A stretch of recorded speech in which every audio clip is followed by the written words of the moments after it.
Well, here we are talking about coaching and psychedelics. My name is Yannick. I'm here with my co host Julia and our guest of honor, Andrew Rose. Hello and welcome to the podcast.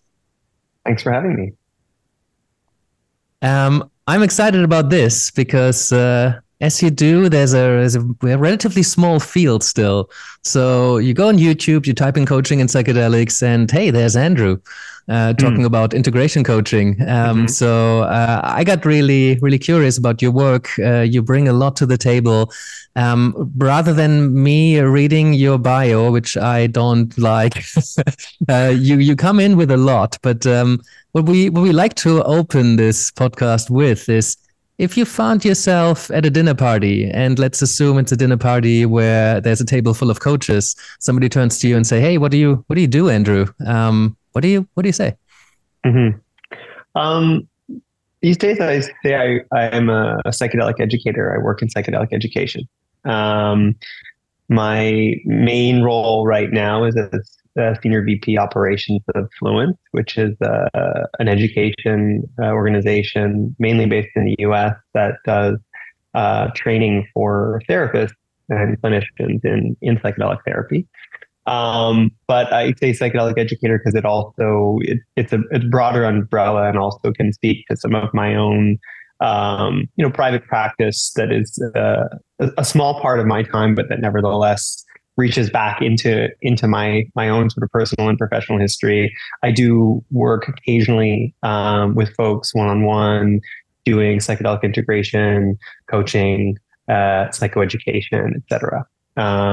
I have training as a mindfulness teacher and also experience in practice and study in various Buddhist lineages, and that's kind of one of the approaches to which I came to psychedelics. So I wear a lot of hats within the emerging psychedelic sector, and generally I kind of feel that education as an anchor for what I do is appropriate because there's still tons of misinformation out there about psychedelics, about drugs generally speaking, and about relationship and communication, all of these things that then would fall within buckets that you might be looking at in therapy and psychotherapy, but also certainly in coaching, various related fields there as well. So you seem to have a background in therapy and a background in coaching, is that right? So depends on what you mean by background. I'm not a therapist, and I'm not a life coach either. The extent of my clinical training is in mindfulness-based stress reduction. So I really come from a meditation, mindfulness, and spiritual lens to this work. Now that said, I work a lot with psychologists, psychotherapists, and I've educated, many of them in various contexts. I've been through MAPS MDMA training for PTSD. So sometimes what I do in terms of a private practice can look more like therapy, but I'm very careful to not label myself a therapist as such because it is a more closely regulated field, although it depends, that varies from province to province in Canada, from country to country, and certainly as you're looking at emerging fields, and then you're also looking at a kind of a global scale, what one person recognizes in one territory might be very different from another. So I know coaching has, some similar, some parallels there in terms of how closely regulated it is or not, what accreditation and licensing means. And it's a really interesting question in the psychedelic space as well, because people want to get certified to do this, but there really is no real accrediting body that is like recognized across the board.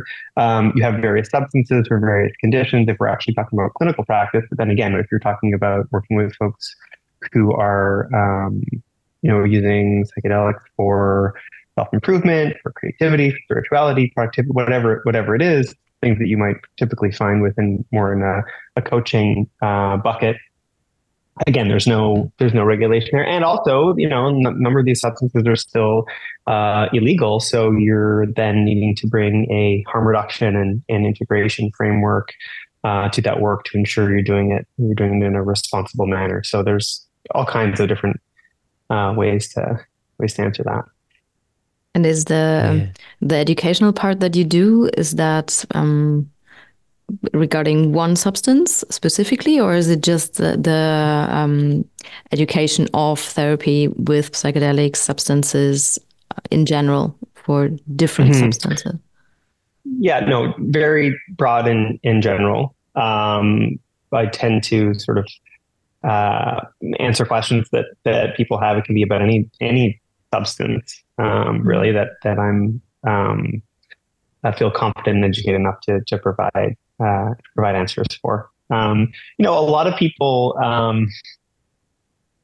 especially if they're new to psychedelics, so they're learning about some of the potential like clinical applications or otherwise, just have a lot of questions, and there's a lot more information out there and available than there used to be.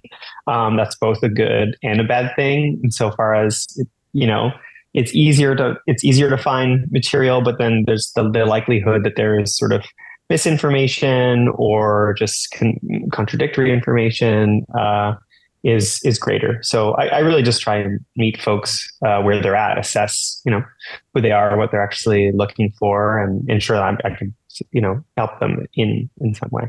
Mm-hmm. Mm-hmm. So Andrew, when you say coaching, what do you mean? Mm-hmm. Well, I depending on who I'm speaking to, I don't necessarily use the term that much, because I am aware that it has its own lineages and traditions. I use the word lineage and traditions. That actually kind of betrays some of my own biases there, or my own background, which are spiritual in nature, right? Not that these things can't coexist and that they're not interrelated. But I know, that there are various accrediting bodies and more sort of, someone calls themselves an ICF coach, that it means something specific, right? I use it as a term because it's useful to just, first of all, to distinguish from clinical practice and therapy, which I feel is ethically important. And because I think it does speak to the type of work that I do with folks, which is trying to figure out where they're at, where they want to be, and relate to them in such a way that they're able to support them in getting there. But again, I like to use the term educator as well, maybe to mitigate some of the ire that I might draw from folks who've been through a lot of formal coaching certifications that I haven't. I don't want to pretend that I'm one of those. But again, like I'm not super strict. I'm not super strict with language. I think that it depends, again, on the context of the conversation and who's involved in it. What kind of reference points they're coming to the table with. So maybe I could turn that question back to you. What do you mean by it? Yeah, I love that. First of all, it reminds me what Joe Moore had from Psychedelics Today. Has a similar terminology for it. He calls himself more of an educator. He's been very early on the podcast. And I think practitioners, particularly coaches, seem to care a lot more what it is called than clients. Because people seem to just care whether you can help them or not. And what I think is the most important thing, regardless of what word we choose to give this, coaching or education or guiding or, there's so many more. I think what's important is that we're able to frame what we can offer in a way that the client or the person we're talking to understands or can somewhat grasp what the work is and can say yes or no on that basis. For me, that's about informed consent to work with you. And I think as long as that's done reasonably well, so that the client can give you informed consent to work with you on the basis of what they have experienced in maybe a first encounter or maybe what you've explained to them, then I'm not too fussed about what exactly is it called. Yes, there's some regulation in some countries, but in coaching generally, there's very little regulation. Yeah. So, if you were to ask me, that would be my personal framework for coaching, which is holding space for someone to tap into who they are, what they want, where they might want to be going. But that's always on the basis of, what's your own worldview, values, beliefs. And in the context of psychedelics, it's helping somebody prepare for a journey or for an experience, helping someone to set intentions, making sure, helping somebody to create a space so that they can think about things like safety, and they can think about things like, why now? Why psychedelics? I'm not going to be giving advice or guiding on which substance to use and how much to take, but I'm holding space for somebody to think about these things, reflecting certain things back, and that's all the kind of classical facilitative coaching stuff. Integration is very similar to integration of psychedelic experience. I think it's quite similar to integrating any strange, weird, challenging experience in terms of what the coaching process is. So in that sense, that's, if you call it coaching or if you call it holding space for someone, does it really matter? And I think it's important that the people find you. And I think that somebody who's maybe looking for integration is not particularly looking for a therapist. So it's rather they look for coaching. And sometimes people still don't want to tap into therapy because therapy is still, in some countries, some parts of the world, more like you are then sick. So you're searching for help that you don't want to search for. So people look maybe more for coaching. And I think that's the question of terminology, how people can easily find you, or the most easy. And then comes like, what can you offer that the person really needs and what is helpful? And it doesn't really depend on how you call yourself. But I have also troubles with, how do I call myself? What do I do? And how to put that in words, because in the end, there are not really words for it, but you can try to find words that match with what people out there maybe are searching for and what would be then helpful to match. There's plenty of words out there as well. I mean, there's hundreds of different definitions. I mean, all the professional coaching bodies, the AC, the ICC, the ICF, the EMCC, they all have their frameworks for coaching. That's usually around some sense of partnership rather than there's an expert and somebody that is a patient of some sort. So really meeting somebody at eye level, and helping somebody through a process of facilitating a dialogue, a creative process that's somehow forward oriented.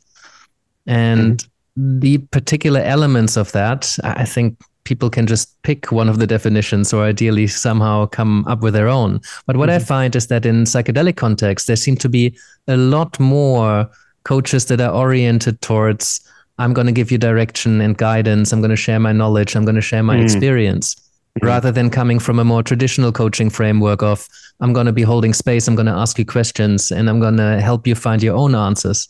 And I'm curious about that. And I guess as an educator, I have an assumption that there'll be more sharing of knowledge. But I guess it depends on your stance towards what education means and what it means to be an educator. Well, I that's an interesting distinction. And I think, like, on the educator side, or let me back up for a second. What I do can usually be broken into two buckets, and one is mostly on the maybe more on the preparation side, and the other maybe more on the integration side. And the preparation side leans more heavily on education, right? So I don't counsel people in terms of what substance they should take, how much. I'm not prescribing anything, but I can answer questions and I can direct people to information to help them make their own decisions. So in that respect, there is some knowledge here that's maybe being transferred, right? on the integration side, Sorry, it's a little can I more. jump in Yeah, there go ahead. before we go Yeah. to integration? What are some of the questions that people come to you with in the Um, preparation stage? yeah. What are some common ones? I mean, uh, how much how much should I take? And sometimes, to which I have to respond to that, of what some, like occasionally get folks who are just like, you know, they don't even doesn't even consider that maybe there's something other than psilocybin, for example. Like, I mean, I'm being a little bit facetious, but it's true. Like, that's happened to me a number of times where, I've been asked questions about dosing, and I had to like clarify first, like, well, I which have some substance are we talking? psychedelics What here. Should substance I are we take talking one or about? Yeah. two or three? Um, uh, and I'm not going to say you should take X, Y, or Z, but I can tell you, what the standard or the emerging kind of therapeutic dose is, based on certain kind of goals or outcomes, and otherwise. Lots of questions around microdosing, lots of questions around where and how, whether people should be present, or not. And answers are going to differ depending on like their situation, who they are, and what I'm able to glean about them. Um, so that's on the education side. On the integration side, it's so even that isn't directive, right? It's more it's sharing knowledge based on what's coming at you, right? It's still responsive, right? Well, It's depends on sort where of the reactive. source is, right? Because you'd still be Mm-hmm. selective about where you draw that information from, because Mm-hmm. it could be from this research institute, and another research institute finds some different things. There's different protocols using Yep. different dosages for Yep. different purposes. Yep. Different books. Some of the books I find they sound quite scientific, but actually it's just somebody that shares their experience of how they did it in their Yeah. practice. Yeah. So how do you discern between different sources of information? How to vet them and choose what information you share? So there's, um, at some point you need to disclose whether you have, uh, bias to a certain source or another, or if there is emerging kind of clinical evidence that points to kind of one outcome. Or I think there's also, there are other lineages that are less sort of clinical, and research oriented in nature. And sort of community sort of wisdom. And there's also personal experience. And one thing that I try and do is give people a range of that kind of information, and I'll disclose to a certain extent, whether I might have instincts about something being reliable, but I'm also very transparent about where, there may be less certainty, and someone may need to learn for themselves, or find out for themselves. I'm quite flexible in that way, and I think a good coach, psychedelic therapist, or integration specialist is going to be going to have a relatively open mind about what's possible in this work. So just coming back to the integration side, that ends up being it follows a similar thread. It's not directive. It's not, there isn't a set protocol. I think it has to be a question of meeting someone where they're at, seeing how they're doing, helping them make sense of what may have happened, and what they want to do now, what they can do now. There's also just a question of, and I think this is where there are important considerations here for the field. Ensuring that you're able to support someone, right? Like psychedelics can be very disruptive. That's their part of their power and potential, right? A system, whether it's a nervous system or it's an internal family system or it's a worldview or whatever, that's not, or coping habits, mechanisms that haven't been serving the individual, that are disrupted.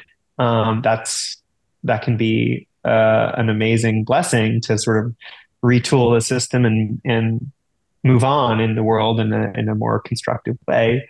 But it can also someone can be destabilized because they rely on those frameworks or worldviews or whatever it is, coping mechanisms.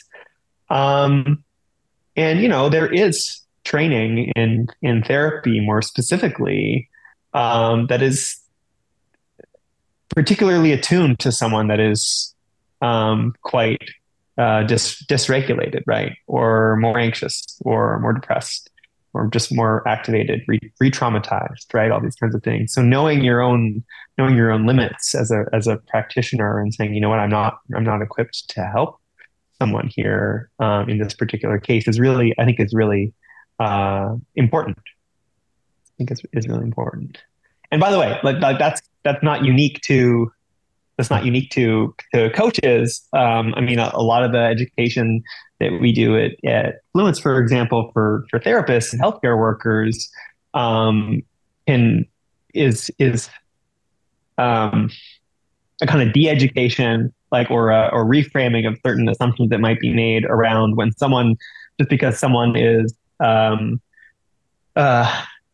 of been deconstructed a little bit, doesn't mean they're necessarily unwell. That could be part of a process or a spiritual emergence that isn't necessarily a spiritual, or emergency, right? It could be, they could be going through something very strange that a more Western clinical worldview does not really have a solid framework for or way to understand it. And a little bit of patience, kind of, and care and an open mind, and some experience and other reference points can often make the difference to help someone move through that and then actually continue to grow. But it's not a sure thing. All kinds of things can happen. People can harm themselves as much as they can help themselves. Do you have certain modalities where you think like they are more effective than others in the integration? I mean, it depends on the goal, right? It depends on, like, we say an integration of what? Like, are we talking about what kind of person, what kind of experience? I'm so hesitant to speak generally because things can really vary. But well, could you tell us a couple of stories, perhaps? I know I heard you laugh when on that other podcast. I forgot the host's name, unfortunately. But he said, so what's Joe? Yes, of course. Yes. And he asked, so what's a typical integration coaching journey like? And you just laughed, and I'm like, there is none. But if maybe you could tell a few different particular stories of someone who's like a certain kind of person with a certain kind of goal, and so people can get a bit of a feel for what that journey might look like and feel like. Mm-hmm. Well, the first thing I was going to say, just like in response to Julia's question, is like I'm buffering my answer a little bit, but I do have my own kind of training and background and orientations that inevitably do sort of come up, right? So, mindfulness being one of them, and just really being able to, turn one's attention toward experience, especially if one has a habit of avoiding experience, right? So, psychedelics will often, create conditions like that are like relatively, spontaneously if we have habits of avoiding our present moment experience, and brought back to it so that we're aware of the body, aware of the breath, aware of the present moment and its expansiveness, and all the different ways that maybe we've been avoiding that experience because of trauma or what have you. So integration there can often, reminding folks of whatever experience they've had there, or providing a framework to understand that experience, and then again bringing folks back to that in integration is something that can happen. But again, different folks, depending on where they're at, can benefit from different kinds of interventions. Not even necessarily interventions, but practices, right? Like someone may benefit from cultivating non-ordinary states of consciousness, right? Like breath work or meditation. Like what they might need is to sort of get back to that experience. Other folks really may need to ground themselves. They may have gone pretty far out there, and what they could benefit from is some physical exercise or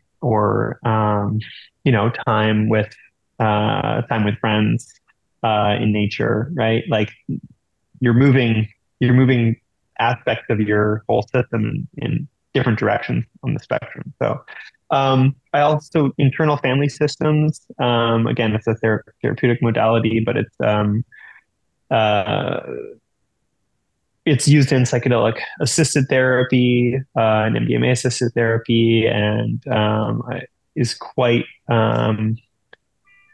effective and interesting, I think, for working with material that comes up in psychedelic work. And it doesn't necessarily have to be sort of therapeutic and clinical in nature. It can be on the coaching side. So I mean, mindfulness and IFS are two modalities that come to mind that I would point to. Also, anything that's really somatic, that really gets you into and working with the body, in addition to the mind. Most of us are so many of us are really just spend so much time up here, and really there's I don't really get too esoteric and woo about stuff unless I feel it's really safe to do that and appropriate. And even that, I've got my one foot in the material world. But there are different areas in the body that produce and work with serotonin, for example, if you want to be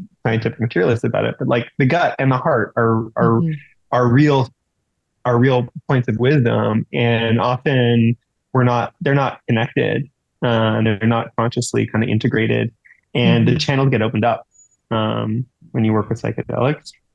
So finding ways to really stay connected to the body is another really important modality. Are there any that find their way into your practice more often than others? Maybe like you find yourself with most people most of the time, or some just kind of keep coming back?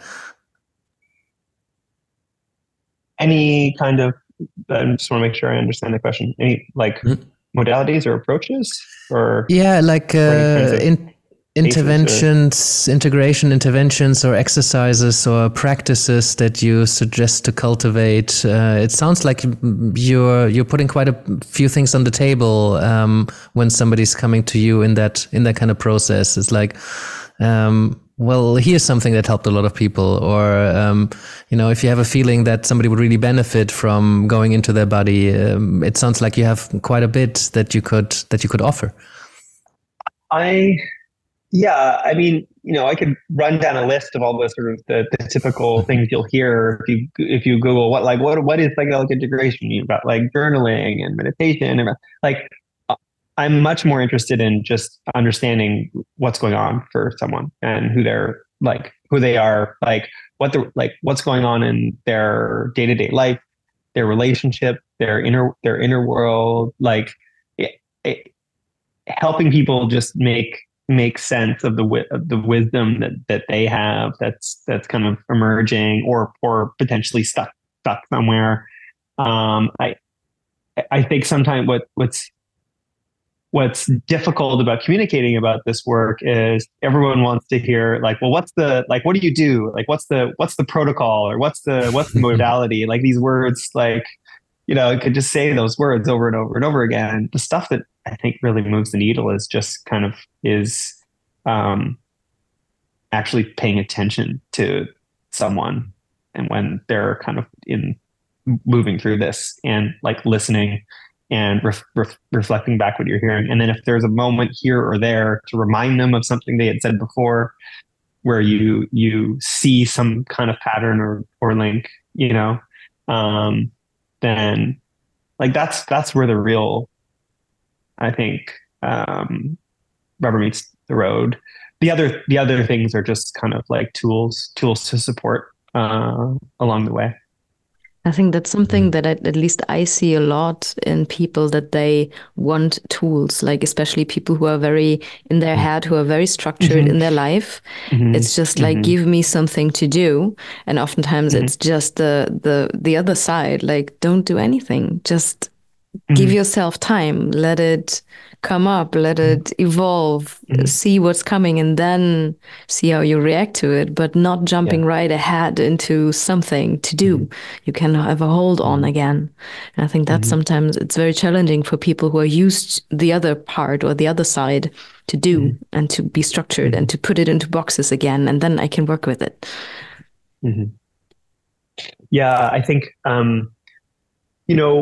what I'll often say is to find one thing, and something that feels that you're already naturally inclined towards. Like, it shouldn't feel like a struggle, right?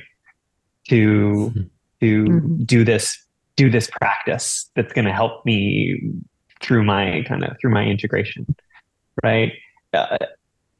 Oftentimes, what folks are not always, but often what folks may be looking for is like some kind of habit change, right? Some kind of shift in terms of like, these are habits I have, or things that are in my life that aren't serving me, or that I don't feel internal alignment around. And these are others that I would like to cultivate more. And how do you get the momentum going in the other direction? And I often find in terms of just well-being, more generally speaking, you're usually moving in one way or the other. Like, if you're really in equilibrium and you're in balance and or in flow or whatever, then great, but often you're either kind of like flipping up a little bit, or you're stacking the layers on, and it's possible. By the way, it's very much possible to get carried away and avoid a really meaningful material by just constant self-improvement, but yeah, all that to say is, habit change it could just be one thing you do differently. It can be one thing that you're inspired to explore. And psychedelics and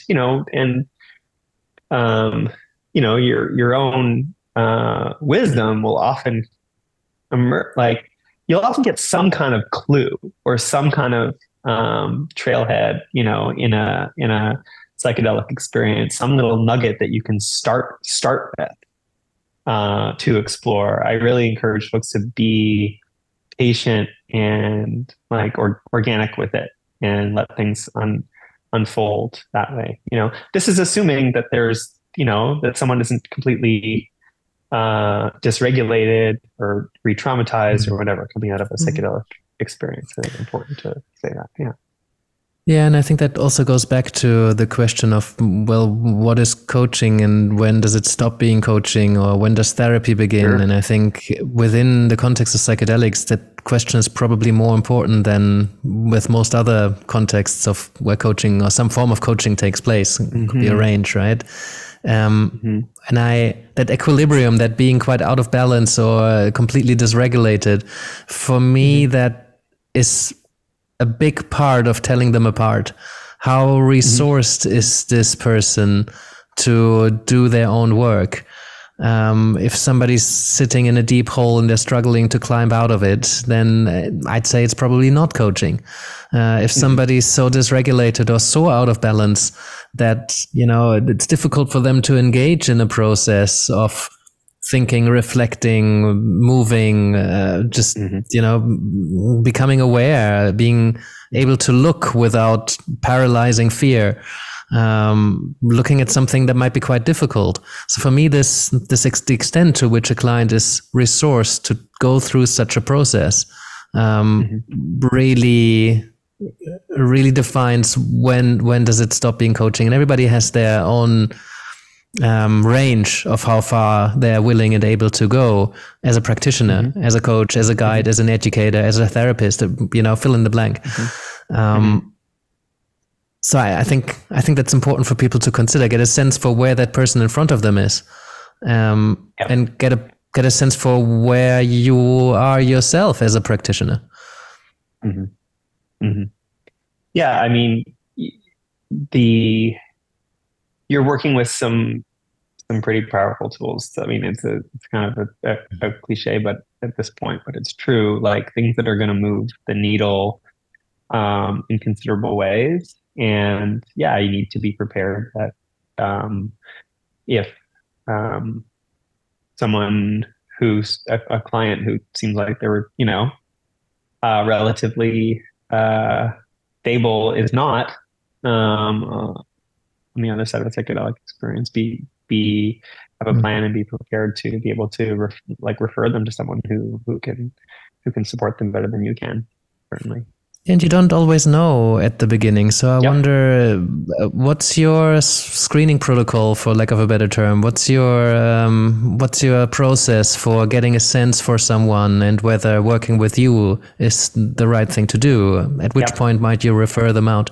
Yeah, it's a great question. Well, I'll be clear at the outset that I'm not a therapist. So if someone is really if what they're hoping to address is a serious clinical issue, usually they'll self-screen themselves at that point.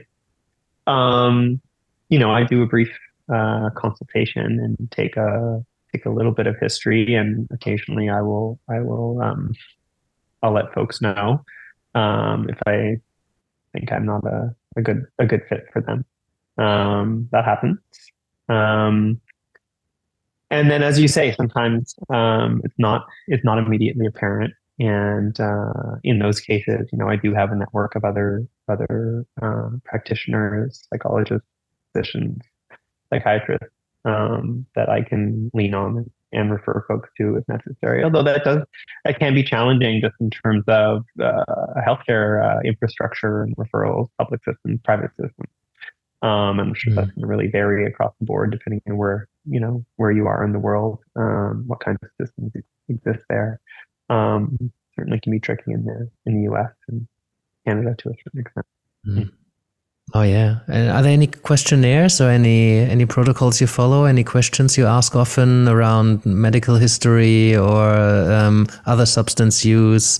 Anything else they might be taking in terms of medicine or? Yep. I have a sort of a brief intake questionnaire with those types of questions: medical history, etc. No. And is that your own, or is that one that's publicly available or validated in some way? That would be mine, but I'd have to think. I'm sure there are some resources out there. Although again, depending on what kind of work you're doing, it's going to vary, right? In terms of the level of detail that happens there. Certainly, if you're talking about someone who's doing psychotherapy, there's probably going to be a more standard. In those cases, really, you're working with the regulations of the existing the scope of practice of the existing professions, right? So, like the work we do at Fluence to train therapists and psychedelic integration, like what we make clear is that we're not teaching people to be psychedelic therapists per se. We are complementing their existing training, which has a specific like scope of practice, right, and its own regulations and governing bodies, right, that folks have to respect. So in those cases, it's not necessarily something new. It's the intake that's going to exist, for example, for a psychologist working in New York State or something like that, right? Mm-hmm. Mm-hmm. What sort of questions would you ask? Could you take us through it? Or I wonder how many questions are on there, how long does it take, and what sort of information do you gather? Yeah, I mean, so usually, I mean, first of all, you want to find out like what someone is actually hoping to achieve. You want to have a sense of like where they are in life, just in terms of age and general health, medical history, mental health history, any medication they might be taking or have taken in the past, cultural and sort of spiritual considerations. So you want to be also mindful about how those are inquired around, but something to be sort of like conscious of. Relationships. I mean, that's the kind of the general gist. I mean, it's what you'd expect there. Mm-hmm. Mm-hmm. Relationships. What are you looking for?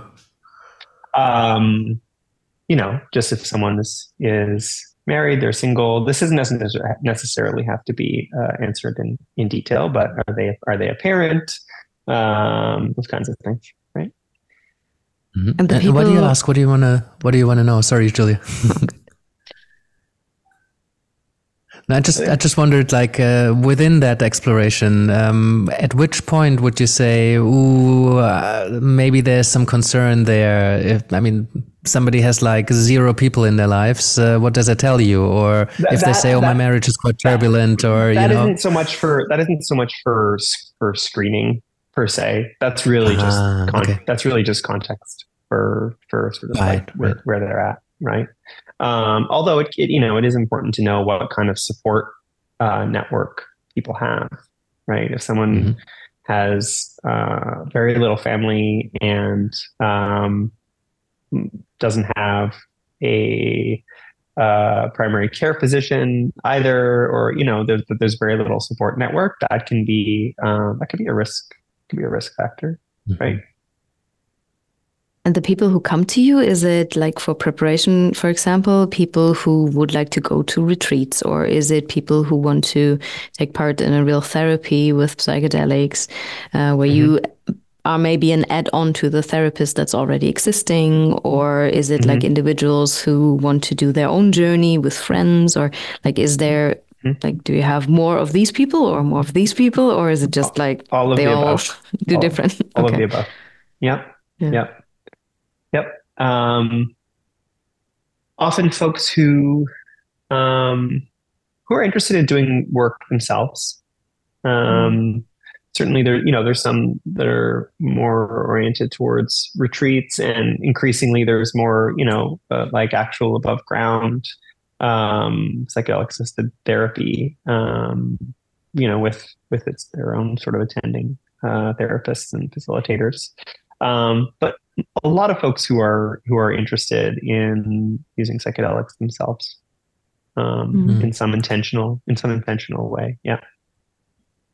And what do you do if something comes up during the screening process where you're not quite sure whether this might be concerning or might be in the way? There's maybe the side meditation that you're not familiar with, or they had been on SSRIs, but it was quite a while ago. How do you make those decisions? How do you navigate that? Sure. I mean, if there's something that I feel is I'm really concerned about, if they're like, then I may tell them I can't support them. But often, like when I work with someone, it's one session at a time, right? I don't sell packages of sessions. I don't encourage people to just keep coming back. Like I really I want to give people what they need, and then if they're all set, then great, you know. So uh, unless I have a real concern that I wouldn't be able to help them from the outset, I might do an initial session with them and then just share, you know, whatever perspective that I have and educate them about the space. You know, sometimes people are really they're really keen on psychedelics, and it might not be a good fit if I don't think it's a good fit for them. That, you know, there may be one conversation where we run down some of the reasons why, and deliver it in a way that's going to be helpful to them, not where they're going to feel like they're being shut out of something that's actually going to really be a game changer. Do you know what I mean? Because it's not for everyone. Mm-hmm.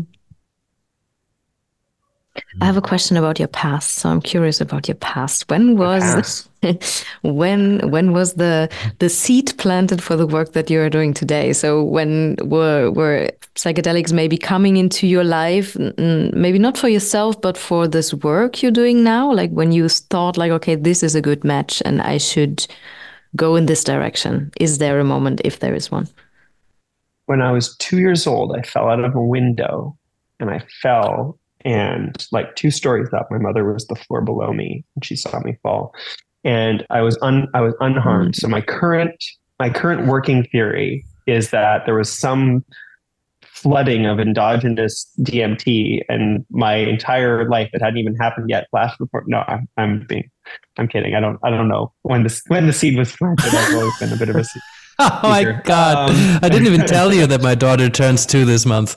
No, that just hit me very differently. Beware of the windows.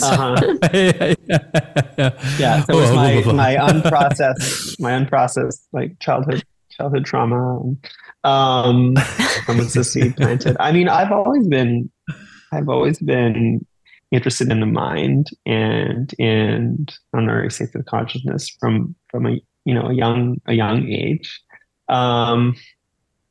Like there's a lot of different ways I can answer this question. You know, I think my relationship with ecstatic states with music as a teenager, and then early psychedelic experiences. You know, I had my first psilocybin experience when I was a teen, and or first few. You know, they were very, very formative, and I think it definitely, you know, it opened certain things up and made other sort of things possible in terms of my path.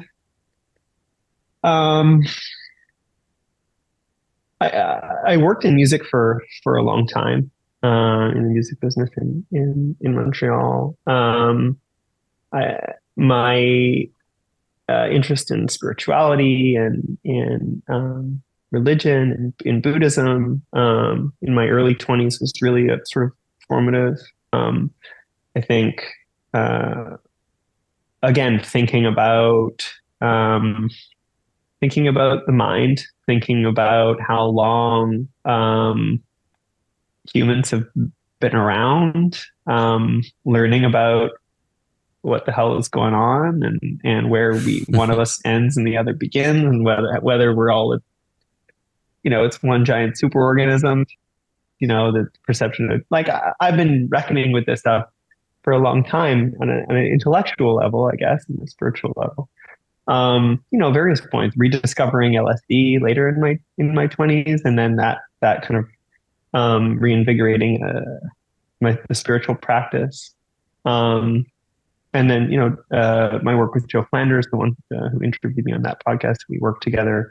He's a psychologist, and he ran a clinic here in Montreal called Mindspace. You know, and he kind of helped me get more interested in the clinical application of mindfulness, and our worlds kind of collided there and really complemented one another. He had a lot more, you know, his PhD with the Western psychology, psychotherapy background, and mine's a little bit more of the esoteric nature. So, you know, it's been a long journey. I could point to a lot of different sort of touchstones that have been important, but certainly over the last, you know, 5, 6, maybe 7 years now, It's been obviously in the world more generally, it's become much more above ground, but also just like of interest. I mean, these are old practices and techniques, and in some ways, and it's also very new in terms of how it's colliding with our institutions and things like that. So, I don't know, a bit of a long-winded answer there. Yeah, no, I love it you. because I think it's this collision of, for example, the esoteric and the hard sciences, the indigenous wisdom meeting now Western research practices. It's the Eastern understanding of mindfulness versus what's emerging now in Western cultures. They all have their different qualities, but I think it's in this collision that something else is created. And I think this is where coaching emerged, because coaching is a relatively new form of practice. But I think you're right. There is a lineage, and there are traditions, and Jonathan Passmore, for example, a big thought leader in coaching, he recently argued that, look, some form of coaching conversations have been happening in the caves. It's not just something that started in the 1980s at McKinsey with Sir John Whitmore. It's actually holding space for people to help them learn and figure something out. At the core, this meeting of people, of two people sitting in a room together, or a group of people sitting in a room together and really connecting. And in that context of connection and relationship, there's certain practices, there's certain lines of inquiry, there's certain methodologies or questions that we can ask that help somebody really develop and move forward. I think it's in that space where we meet that something new happens. And I think that's where we're at. We're still trying to figure out what coaching is in the context of psychedelics. So I don't know if there's a question in there. Probably is. No, I mean, what comes to mind for me there is also just the parallels in terms of spiritual traditions, right? So there's a class that I teach at Fluence, and various papers we look at, and one of them, from the 80s. A guy named John Wellwood, who coined the term spiritual bypassing.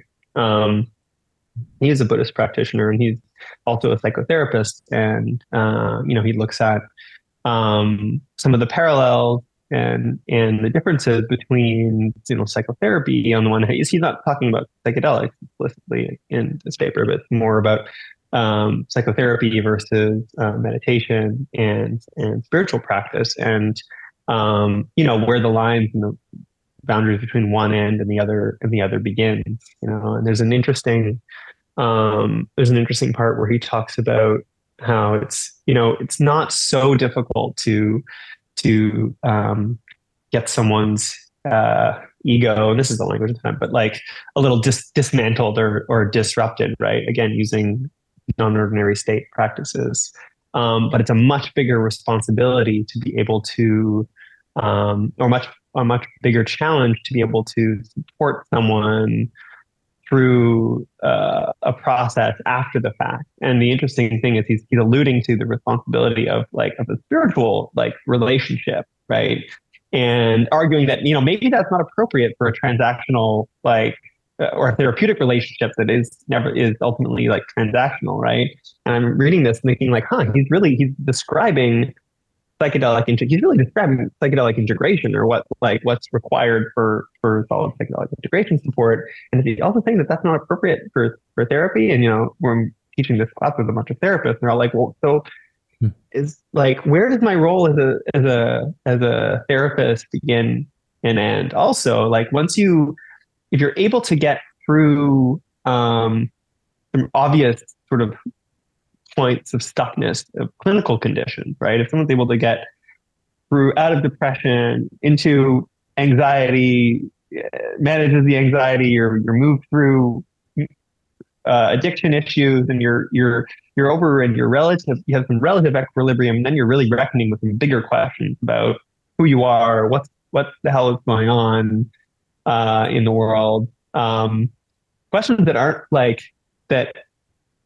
necessarily, the scope of therapeutic practice. And I'm not saying these are the scope of coaching practice either, but things get a lot more complex. And you do have a lot of folks who are, and I suspect a lot of them are do have or could benefit from relationships with coaches where they're not necessarily super depressed or anxious or addicted, except to their phones, which is a real problem. But they could really use some support in terms of continuing to orient themselves in the world, in their relationships, and in their values, and their frameworks for like reality.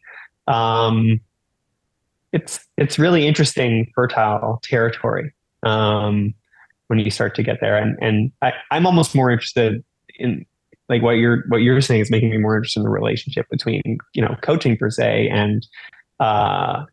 and what, historically, I guess would have existed in the context of, community relationship and like spirituality. Those people that are coaching each other in caves, they're both priests or shamans in their cave painting tradition. One of them's got a bear pelt on the head, right? So, maybe. Did that for 20,000 years before we started writing anything down. Well, it's dialogue essentially, right? And I think these questions that you kind of touched on, what the hell is this? What am I doing here? I don't know. What legacy do I want to leave? Or what's going on in the world? What should I do with my time? What's the purpose of living? What's the meaning of all this? There's so many big questions that are very personal, and some of them very individual, some of them very systemic. But these are questions that don't necessarily mean you're suffering or you have a pathology. It's just they're big questions and a space to explore those questions. And these questions don't have one answer. So we can't educate somebody on it. But I think a good educator will hold a space that will maybe offer a question, or they will maybe point out the question that's already in the room. But, often there's a question, but the person who's asking the question aren't aware that they're asking the question. And somebody who's skilled in listening, they can pick up that there is a question and put the question on the table so that that person can actually try and figure that out without having to know the answer. Peter Hawkins says it so beautifully. He says that a coach and a client, they walk together to a learning edge where neither they nor I have the answer, but we both acknowledge that life requires us to find an answer right now. And so we're doing work together. What's the work that we're required to do here? And I think, again, that sets for me coaching apart from therapy, because it's not a healing modality. And for me, in the psychedelic space particularly, it seems that the majority of people have come, and probably still do, come for some form of healing to psychedelics, because that's in the public eye at the moment. That's where the research is focused on.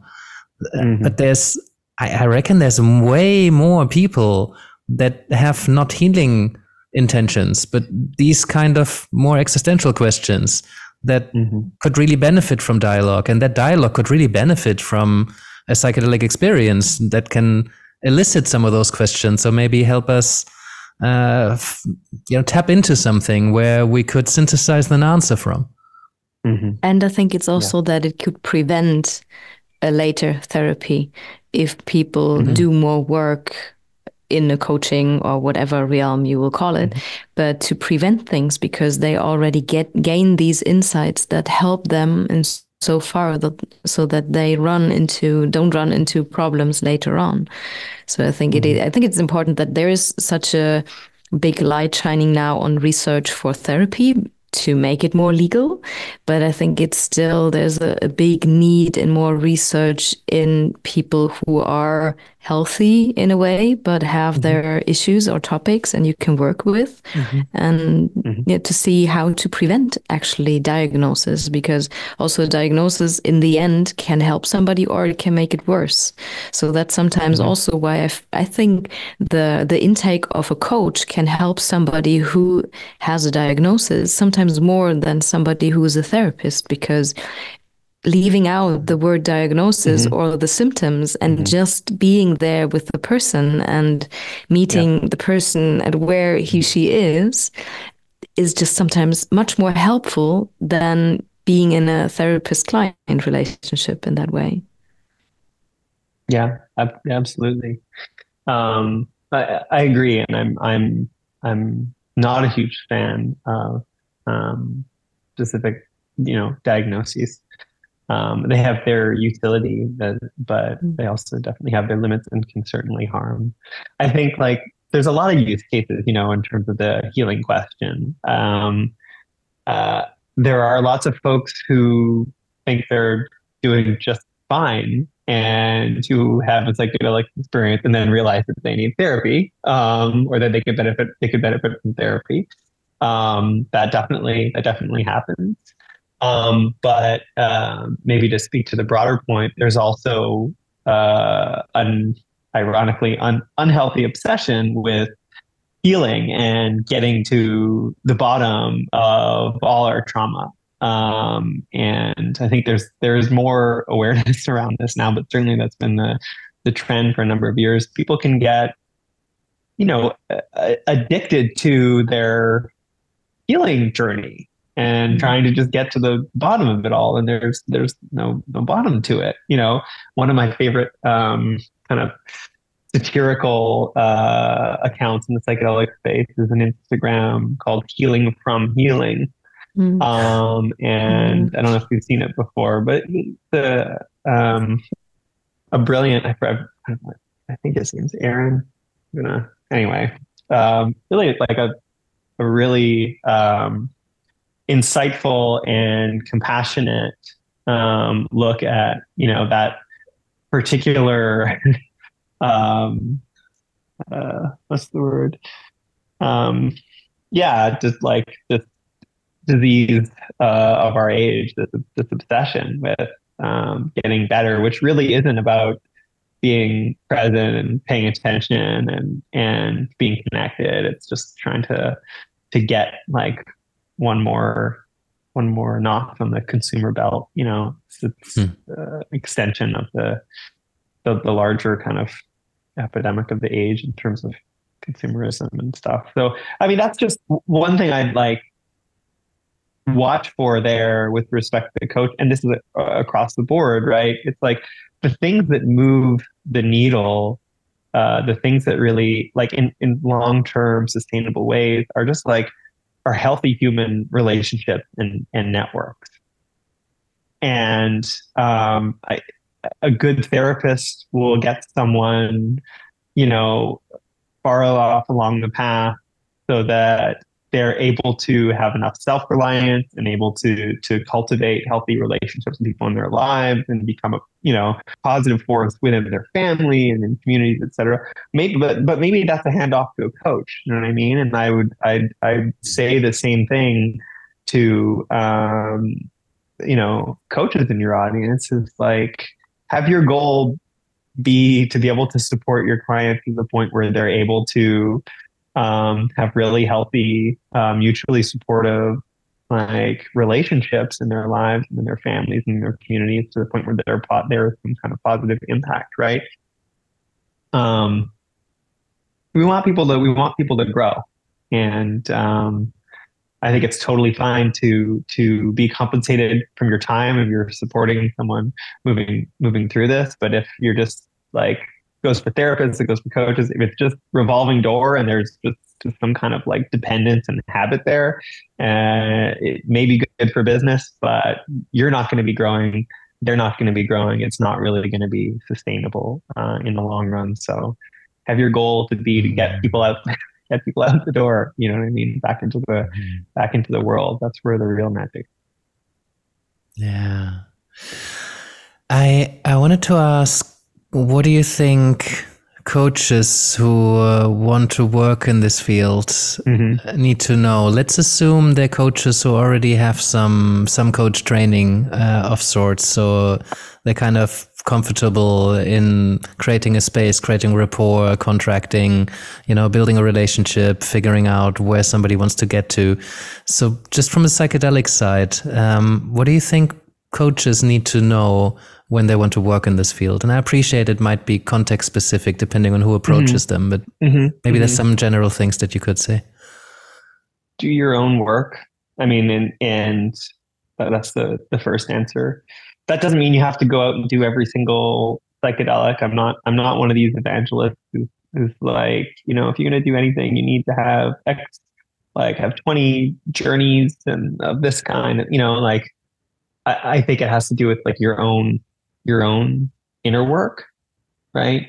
You really have to have equilibrium, insight, and be able to earnestly be present, like with someone. They're going to respond to whatever's going on with you. I think that's true with whether you're a therapist or a coach. So, I mean, psychedelic experience and work can help, but it can also harm. You know what I mean? Like one big experience can be a hindrance to your practice if you think you're suddenly an expert, or you suddenly uncovered a whole bunch of material. Like, it takes time. Things take time to kind of like unfold. So be really like do your own work, and also be really skeptical of your own insights or expertise when it comes to this psychedelic world, esoteric experience, whatever it is, right? Hold it lightly. What to do with it? Can I dig a little bit further in that, right? Because I think I know what you mean, but I think it might be a bit confusing for somebody who's like, okay, so do the work, get the insights, but then when you have the insights, don't trust the insights. Be skeptical about the insights. This is a bad habit I have of surfacing paradoxes whenever anyone asks me something that's trying to get to the root of things.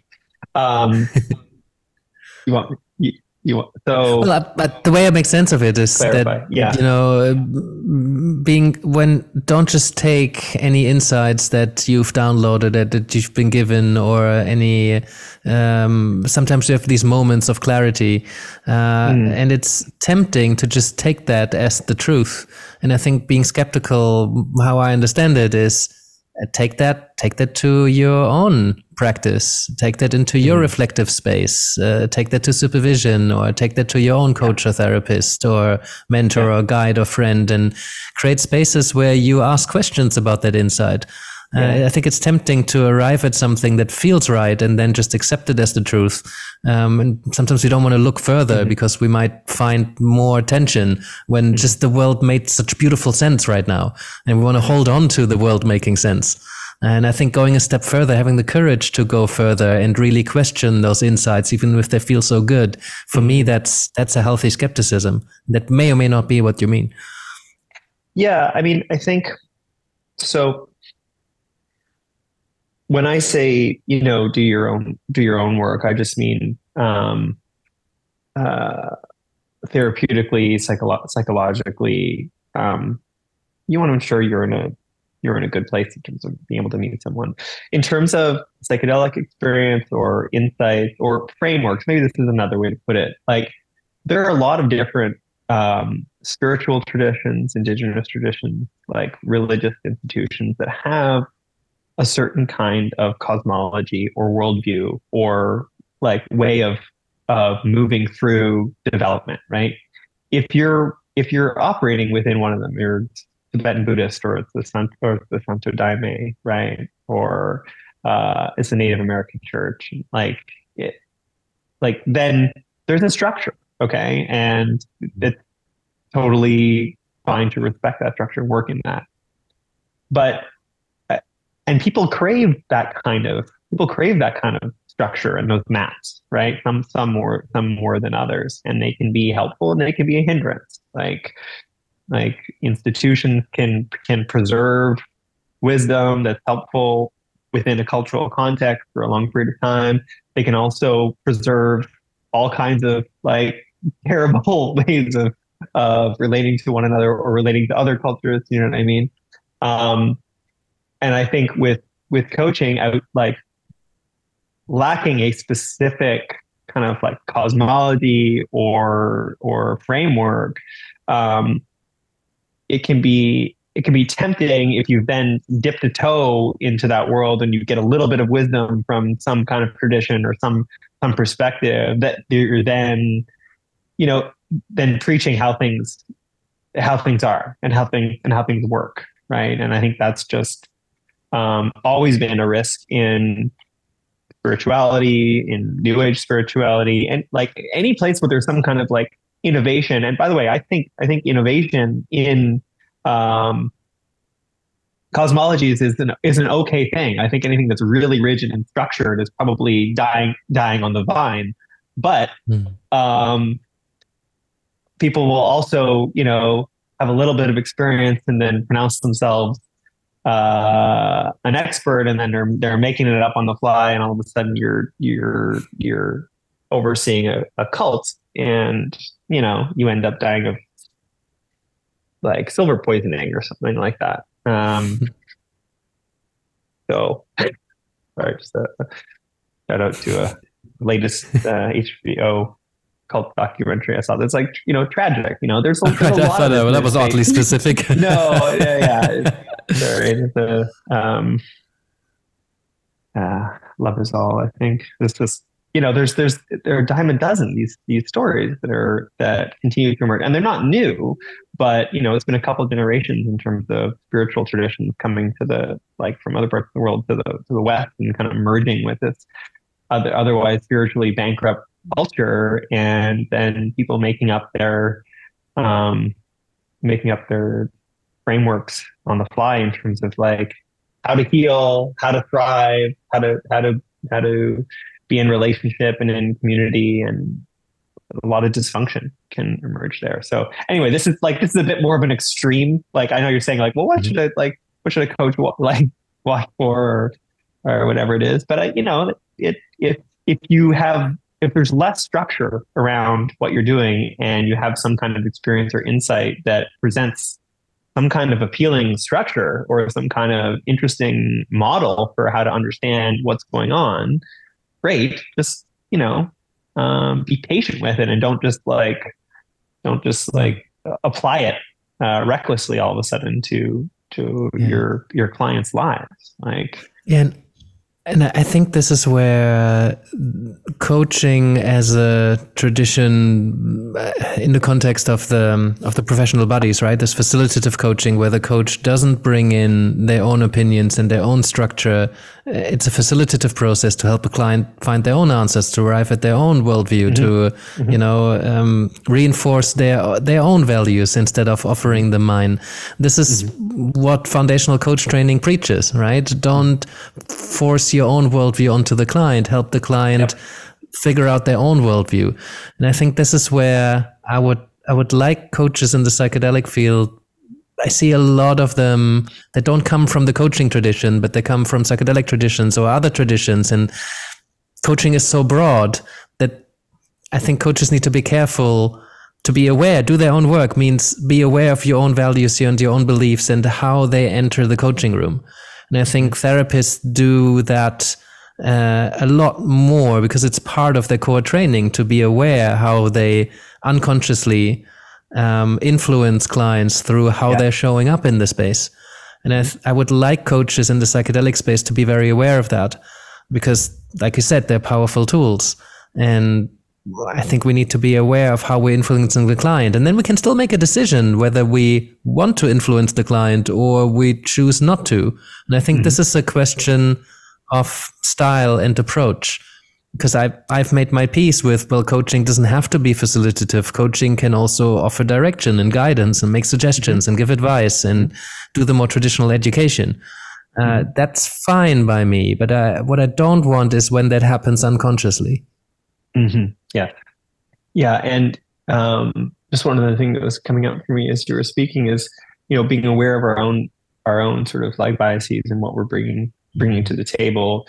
And also, I mean, this is also, you know, very much true for for therapists as well is just be aware of what your clients are bringing to the table, right? What kinds of worldviews, what kinds of cultural frameworks are do they have, either either explicit or latent, right? Like if there's something that comes again with psychedelics, things can shift suddenly. Stuff that's been under the surface or hidden for a long time can resurface, and being prepared to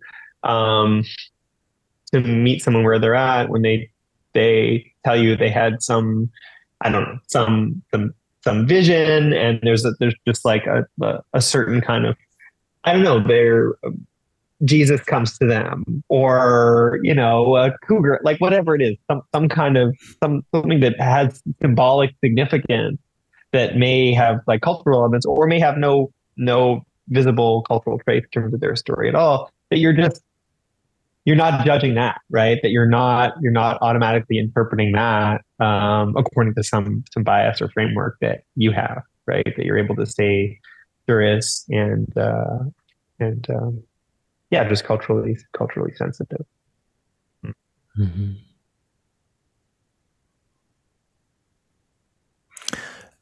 I'm curious about whether you do any work with groups, or is it one-to-one? I mean, as an educator, you will do work with groups, but I'm talking about integration work or preparation work. Yeah, I co-facilitate an organization called Plant Parenthood. I do with Plant Parenthood. Love my that. colleague Rebecca Cronin. She's a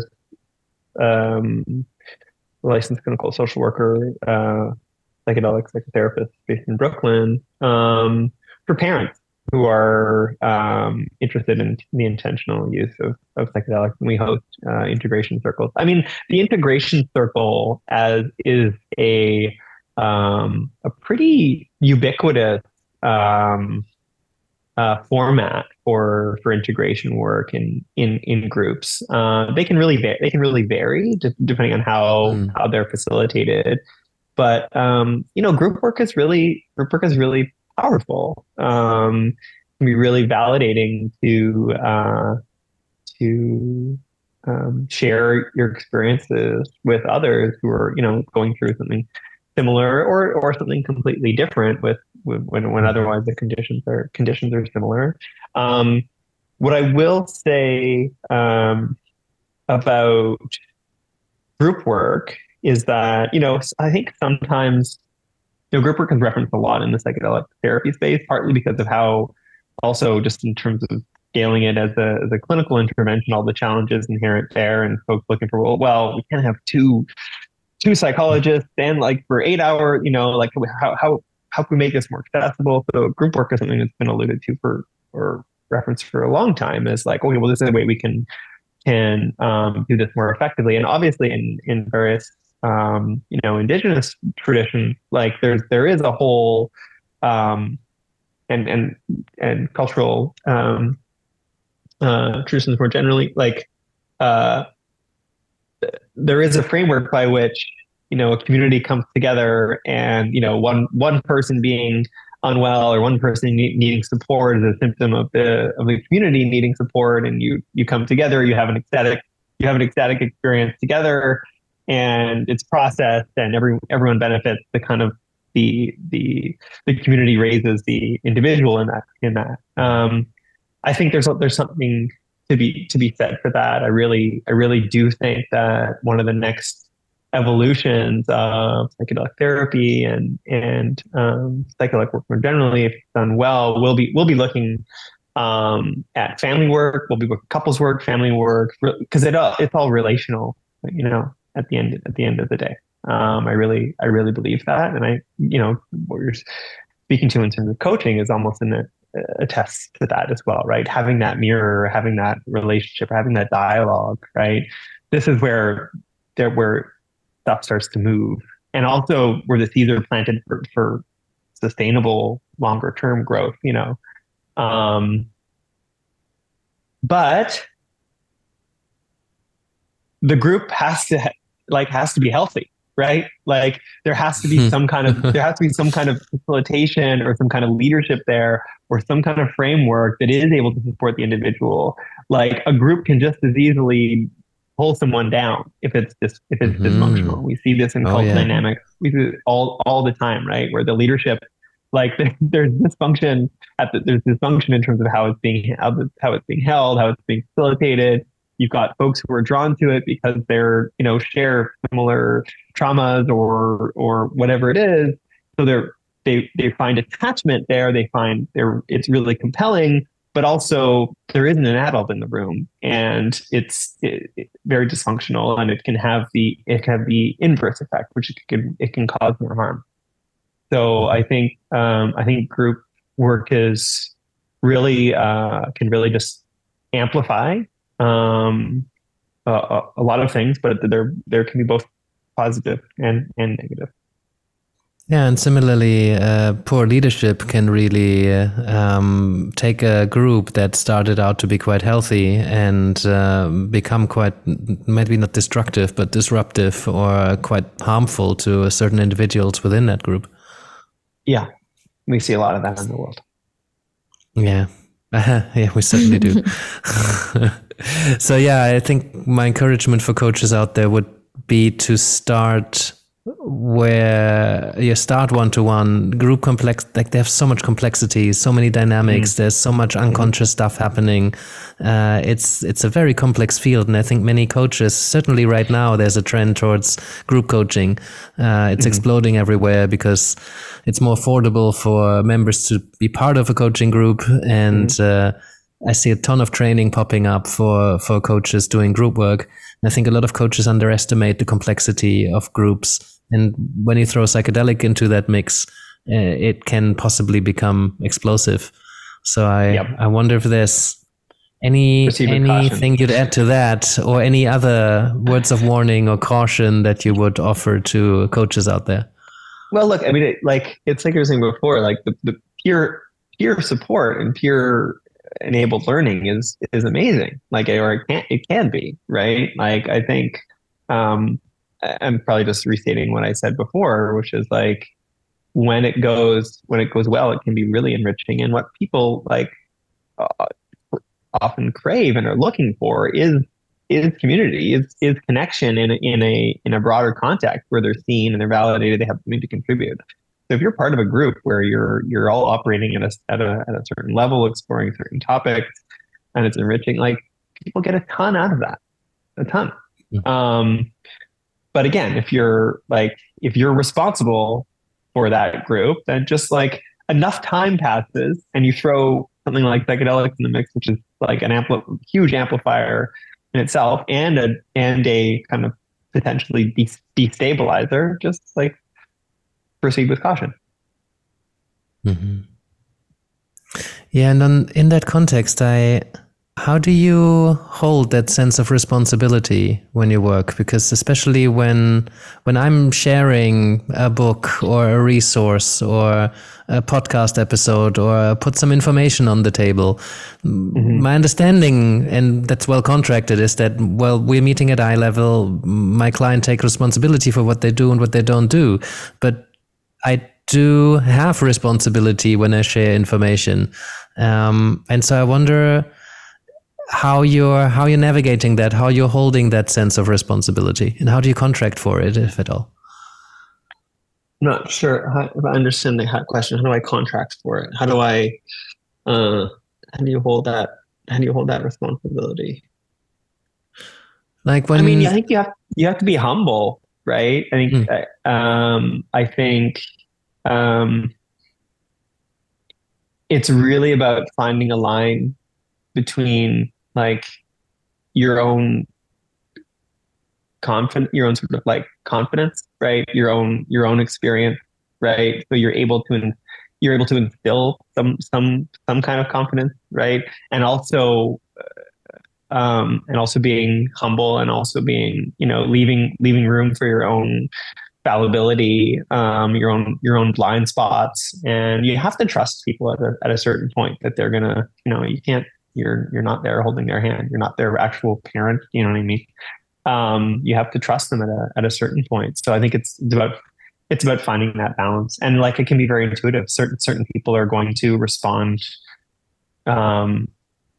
more to more confidence. Some people they really want your answers, and those are the folks that you have to be, more cautious with, potentially, right? Because people will just hand over they're really confused. They'll just hand over their agency. And do you really want that? Probably not. Like, you need to be cautious with those folks. And then others who may be more skeptical, and that's where you need to like find little ways to sort of like poke and get yourself on even ground. I don't know if I'm maybe getting a little obtuse here, but I do think it's again, it's going to depend from case to case. Very intuitive thing.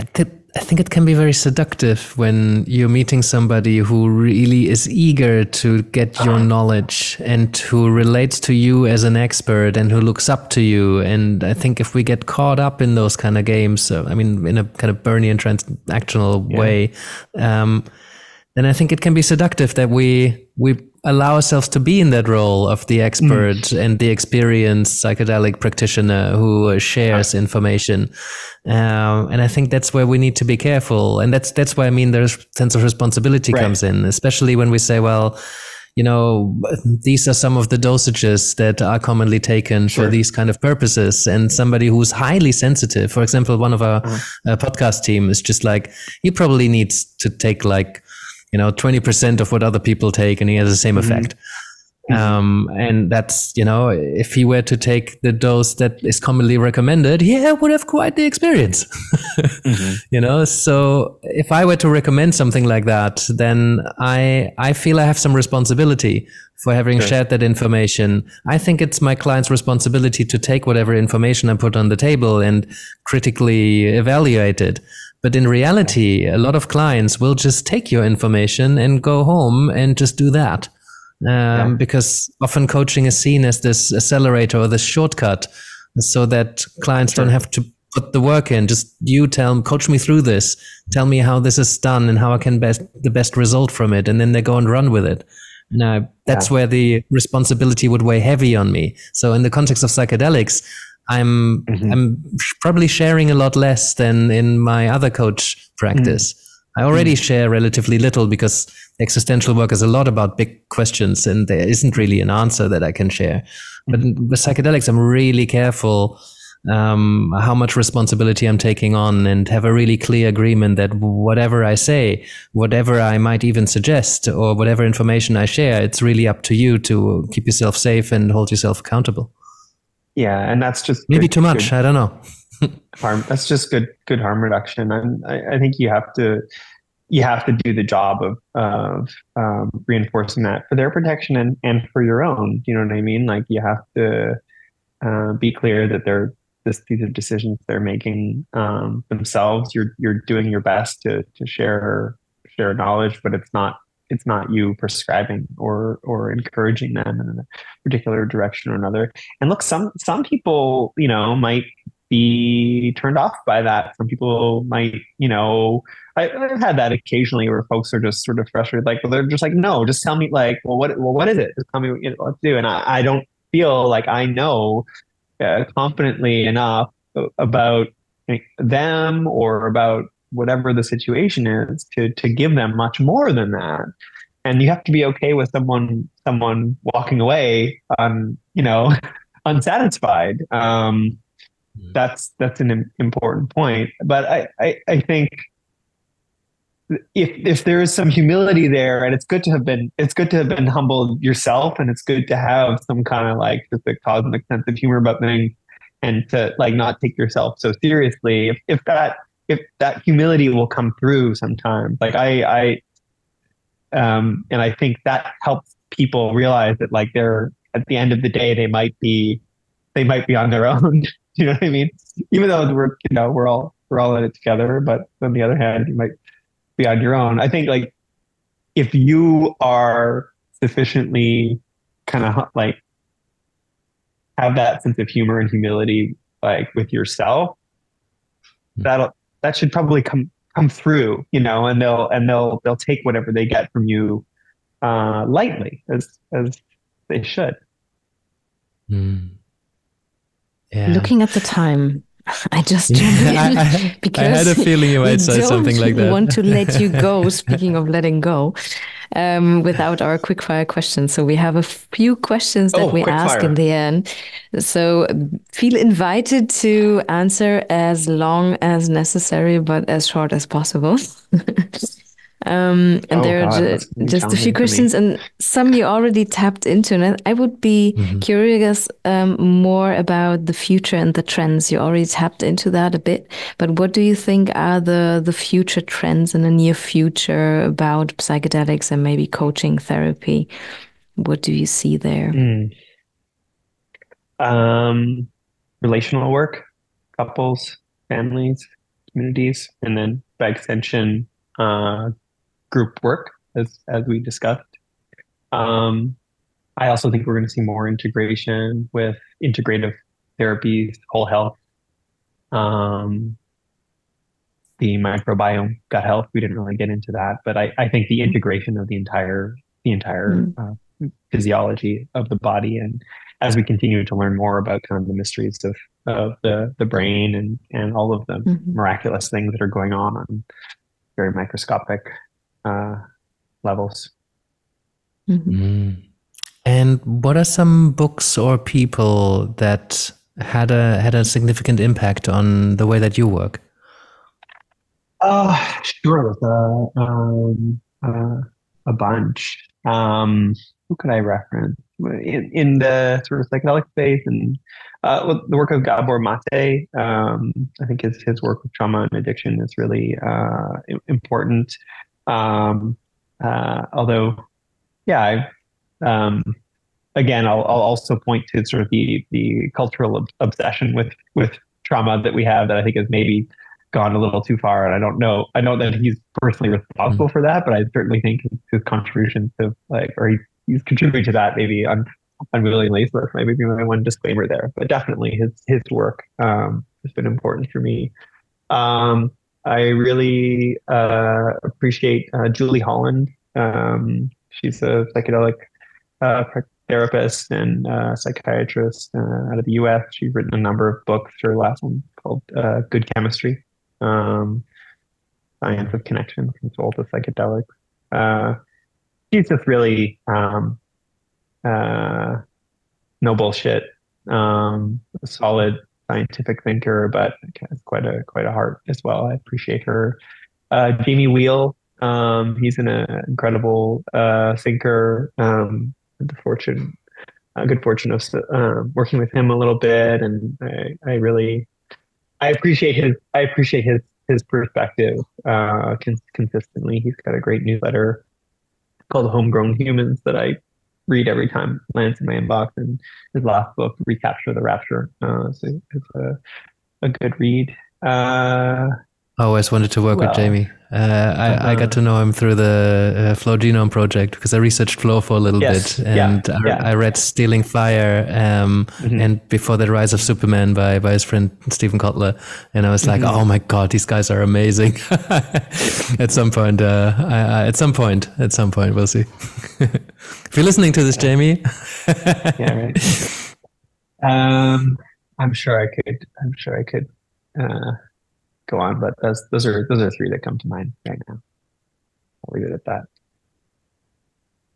Thank you, Julia. Fire away. So, we have a question about regulations. What you think about regulations? But I would be also interested in that realm, and how far the legal status at the moment affects your work. So maybe a combination of them both, because I know that you work also like in the education regarding MDMA assisted therapy. So this kind of, what do you think about it? This is a quick fire question? Yes.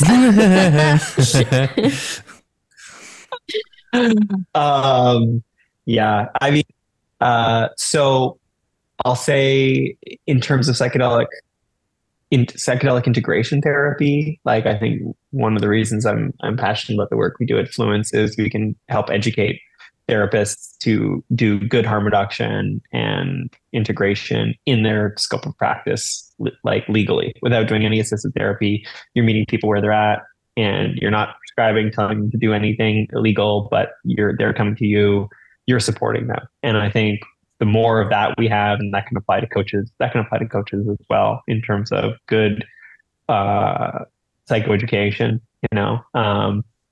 that's legal. And like the better informed everyone is, the better off we'll all be. From a regulatory perspective, I mean, it's all over the place. You have the special access program in Canada that's basically physicians are able to access certain MDMA and psilocybin, and it's doing psychedelic assisted therapy just through doctor applications, not any sort of drug oversight. You've got MDMA, which hopefully will be FDA approved this year in the US. You've got state level stuff rolling out in the US, and decriminalization efforts. I mean, it's impossible to keep track of it all. So I don't really know how to answer the question, other than I think maybe I'll just come back to that first point, which is regardless of the continually evolving like regulatory landscape, there's nothing that says you can't learn everything there is to learn about in terms of what we know about psychedelics, like across the board, with like dosing effect, like drug effects, like indigenous histories, whatever it is, right? And share that information. I think just good harm reduction, good education is always going to be legal. At least I hope so. So I keep one's attention there.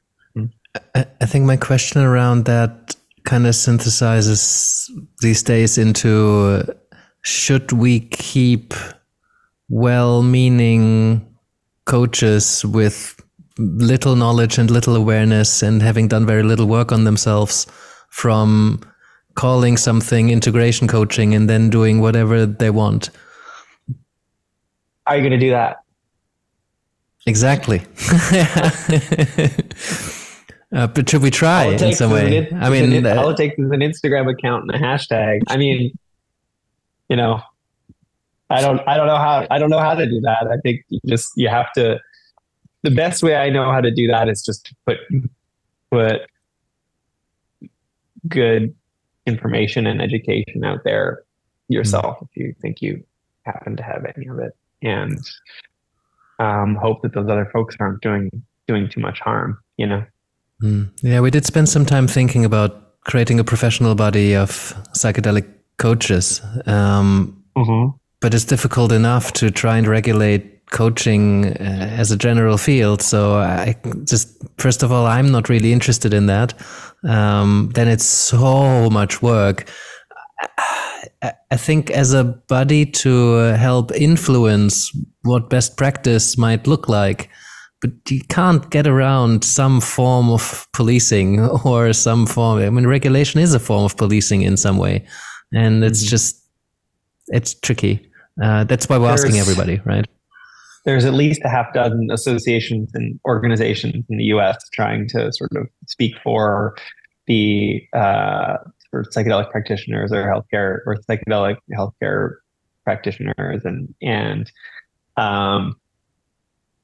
I mean, there's utility in that, and there's also just folks who are jockeying for power and say over who has control over what. I think it's kind of inevitable that there will be there will be a associate and membership and things that are that folks buy into and pay for, and that maybe maintain certain standards. At the end of the day, like, people are always going to be doing, like, there's always going to be folks doing something out of their home office, calling it whatever it is. Like, I still think, like, the best thing to do is to worry about your yourself, your own practice, your own kind of integrity and authenticity, and go with that. Yeah, fair. Can you tell us about one of your most memorable clients in a context that comes closest to what you would consider coaching? I'm not going to disclose anything specific about clients. Of course, within confidentiality. Yeah, but I guess what I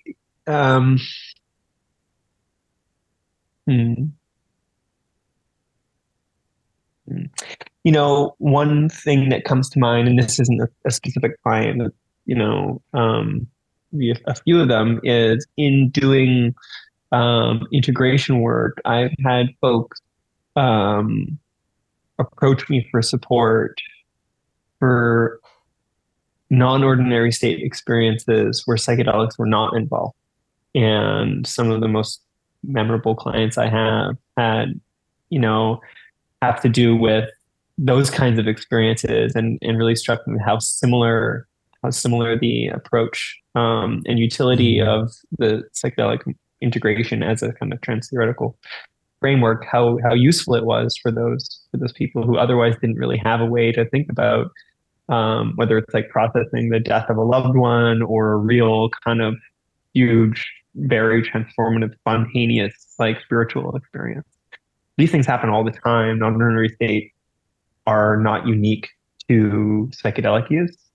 And I think it's maybe an interesting byproduct of the visibility of sort of psychedelic and psychedelic integration, that folks who are having other kinds of experiences that are very out of the ordinary can then have somewhere to go and someone to talk to sort of to make sense and meaning of them and work through it. So yeah, that's kind of what comes to mind to respond to that. Thank you. And if you could take over the screen of a group of people or the whole world, and you have 1 minute undivided attention, what would you tell them? What would I tell them? Mm-hmm. I'd probably read them a Leonard Cohen poem. You probably what?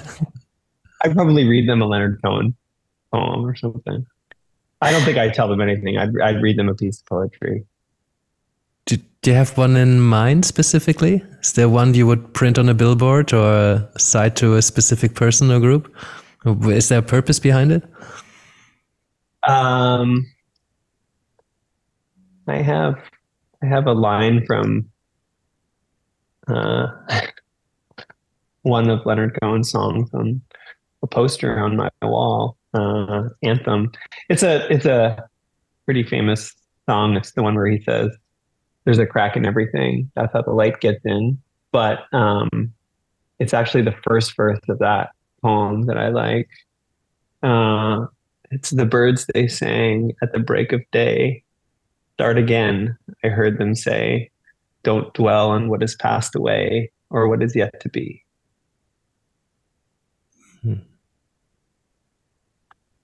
Kind of a mantra. What does that mean to you? And why do you want to share that with people? To